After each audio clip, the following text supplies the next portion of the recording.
हाय। जय माता दी। और नवरात्रे सभी के लिए सुखमय हों, लेकिन कुछ लोगों के लिए प्रॉब्लम भी खड़ी कर रहे हैं। जैसा कि न्यूज़ आ रही है कि कुट्टू का आटा जो नवरात्रों में खाया जाता है, उसके अलावा भी बहुत सारे आटे हैं जो हम लोग खा सकते हैं, लेकिन कुट्टू का आटा सबसे ज़्यादा खाया जाता है। और कुट्टू का आटा खाने से दिल्ली में करीब 200 लोग बीमार पड़ गए हैं। और ये हर साल न्यूज़ आती है कि कुट्टू का आटा खाने से लोगों को फूड पॉइजनिंग हो गई, इवन डेथ तक रिपोर्टेड है कुट्टू के आटे से। क्यों होता है ऐसा और क्या खाना चाहिए? देखो, मैं तो खाता नहीं हूँ, मुझे भी पेट में प्रॉब्लम होती थी इसको खा के, तो मैंने बंद कर दिया। आखिर है क्या कुट्टू का आटा, और कौन सा आटा ऐसा होता है कुट्टू में? आखिर ऐसी क्या बात है जो लोग बीमार हो जाते हैं? ठीक है, तो पहले बता दूंगा कि कुट्टू का आटा एक तरह का चावल ही है, बकव्हीट बोलते हैं इंग्लिश में। और ये जो होता है ये ठंडे और पहाड़ी इलाकों में होता है। और सबसे खास बात क्या होती है कि ग्लूटेन फ्री है। ठीक है, इसमें अनाज नहीं है, जो कि हम जनरली नवरात्रों पे नहीं खाते हैं। तो ऑल्टरनेटिव में हम लोग कुट्टू का आटा खाते हैं। हालांकि कुट्टू के आटा के अलावा भी बहुत सारे आटे हैं जो आप यूज़ कर सकते हैं, लेकिन कुट्टू के आटे में सबसे बड़ी प्रॉब्लम क्या है, इसके फ़ायदे क्या हैं, इसके नुकसान क्या हैं, और क्यों आखिर लोग इससे बीमार पड़ जाते हैं। कुट्टू के सबसे बड़ा बेनिफिट ये है कि कुट्टू के आटे में प्रोटीन अच्छी खासी होती है। कुट्टू में बहुत सारे मिनरल्स होते हैं, विटामिन्स होते हैं। कुट्टू के आटे में शुगर के पेशेंट के लिए फाइबर बहुत होता है, बहुत फाइबर होता है, इसीलिए शुगर के पेशेंट के लिए बताया जाता है कि अच्छा होता है ना। और तो ये डाइजेशन के लिए बताते हैं अच्छा होता है। लेकिन आज ये भी बताऊंगा किन लोगों को कुट्टू का आटा बिल्कुल नहीं खाना चाहिए, गलती से भी ना खाएं। और पहली चीज़ ये बता दूं कि कुट्टू का आटा जो होता है ये अगर काफ़ी समय तक रखा रहे, एक्सपायर हो जाए, तो ये प्रॉब्लम कर सकता है, क्योंकि इसमें फिर फंगस ग्रो हो जाती है, कुछ और इन्फेक्शन भी हो सकते हैं। तो बहुत पुराना आटा, मतलब पिछले साल का रखा हुआ, अब के नवरात्रों में आप उसको बेच रहे हो, तो बहुत पुराना आटा अगर हो तो बिल्कुल ना लें, बहुत ही अच्छी शॉप से खरीदें। और उस कुट्टू के आटे को देख भी लें कि कुट्टू का आटा कहीं उसमें मिलावट भी की जाती है। कुट्टू के आटे में ये भी बता दूं, अरारोट मिलाया जाता है, और भी कुछ चीज़ें मिलाई जा सकती हैं। कुट्टू का आटे का कलर देख लें, अगर बहुत पुराना हो गया तो उसका कलर चेंज हो जाएगा, नंबर एक। दूसरा, उसमें से अजीब सी महक आनी शुरू हो जाती है। तीसरा, जब आटा गूंदेंगे ना तो वो बहुत चिकना हो जाएगा या बिखर जाएगा। ठीक है यार, मैं तो ऐसे बता रहा हूँ, मैं जो रोज़ आटा बनाता रहता हूँ। चलिए, जय माता दी। अब बताता हूँ कि आखिर कुट्टू का आटा किसको बिल्कुल भी नहीं खाना है, हाथ भी नहीं लगाना है। बने रहिए। जय माता दी, जय माता दी, जय माता दी।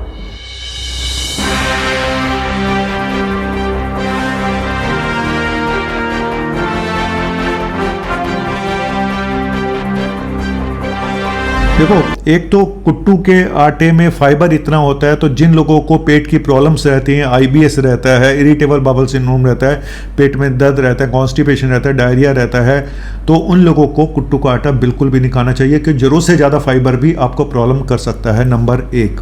नंबर दो, जिनको कुट्टू के आटे से पहले एलर्जी है तो उनको दोबारा बिल्कुल भी नहीं खाना चाहिए, क्योंकि दूसरी बार खाएंगे तो सीवियर एलर्जिक रिएक्शन हो सकती हैं। तो अगर आपको पहले, और जब भी कुट्टू का आटा खाएं पहले थोड़ा सा खा के देख लें कि आपको सूट भी कर रहा है नहीं कर रहा है।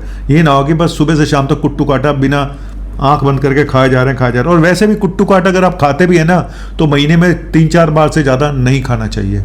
कई बार कुट्टू के आटे में नमक भी मिला दिया जाता है, तो जिनका बीपी भी बढ़ सकता है। और कुट्टू के आटे में कुछ एक संतुलित आहार कुट्टू का आटा बेसिकली नहीं है। ठीक है, और अगर सीवियर एलर्जिक रिएक्शन हो जाए तो फिर सांस लेने में भी दिक्कत हो सकती है, पेट में भी प्रॉब्लम हो सकती है। और इसमें फास्फोरस ज़्यादा होता है, फास्फोरस ज़्यादा होता है, तो किडनी वाले पेशेंट्स के लिए प्रॉब्लम कर सकता है। जिनको किडनी की प्रॉब्लम है वो भी कुट्टू के आटे को ना खाएं। नेक्स्ट, तो जिनको प्रेगनेंसी है और जिनको ब्रेस्ट फीड कर रही हैं उनको भी नहीं खाना चाहिए, क्योंकि इस पर स्टडी नहीं है और ये नहीं खाना चाहिए। बच्चों को भी कुट्टू का आटा नहीं देना चाहिए, थोड़ा भारी होता है, बच्चे थोड़े नाजुक होते हैं। और ब्लड शुगर में, डायबिटिक पेशेंट में शुगर को लो कर सकता है, क्योंकि इतना ज़्यादा फाइबर होता है। तो सोच समझ के खाएं। पता चला कि आपको शुगर है तो मैं तो मना करूँगा कि आपको कुट्टू का आटा नहीं खाना चाहिए। तो कुट्टू के आटे में बेनिफिट हैं नो डाउट, लेकिन मुझे ऐसा लगता है कि कुट्टू का आटा साइड इफेक्ट ज़्यादा देता है। मेरा पर्सनल एक्सपीरियंस है, आप लोगों को सूट करता है आप खाइए, पर मैं नहीं खाता हूँ। हम चौलाई का आटा यूज़ करते हैं नवरात्रों में, और है ना, तो मैं तो वही खाता हूँ। और मैंने वीडियो भी बनाया था चौलाई के आटे पे पहले कि एकदम पेट बिल्कुल बढ़िया साफ़ हो जाता है जिनको अगर आप चौलाई का आटा खाएंगे तो। और सबसे बड़ी चीज़ होती है ग्लूटेन फ्री होता है। तो ये था कुट्टू के आटे पे। और ये खबरें हर साल आती हैं नवरात्रों में कि कुट्टू का आटा खा के ये बीमार पड़ गया। जब आटा पड़ा रहेगा उसमें फंगस ग्रो हो जाती है, तमाम तरह के इन्फेक्शन ग्रो करते हैं, बैक्टीरिया ग्रो करते हैं। और लालच एक ऐसी चीज़ है कि लोग उसको डिस्कार्ड नहीं करते हैं दुकानदार, और वही पंसारी आपको आटा चेप देता है और शाम को खुद मंदिर में जाके माथा टेक रहा होता है और नारा लगा रहा होता है जय माता दी, जय माता दी, जय माता दी। बताओ, दूसरों को बीमार किया और खुद जय माता दी, जय माता दी, जय माता दी। यही है दुनिया का जो क्या बोलूँ मैं, सार। कर्म अच्छे करो, बेटर यही होगा। ठीक है, व्रत आप रख पाएँ ना रख पाएँ कोई बड़ी बात नहीं है, आपके कर्म ज़्यादा ज़रूरी हैं। बस भाई इतना ही सीखा ज़िंदगी में, इससे ज़्यादा कुछ नहीं। Bye bye.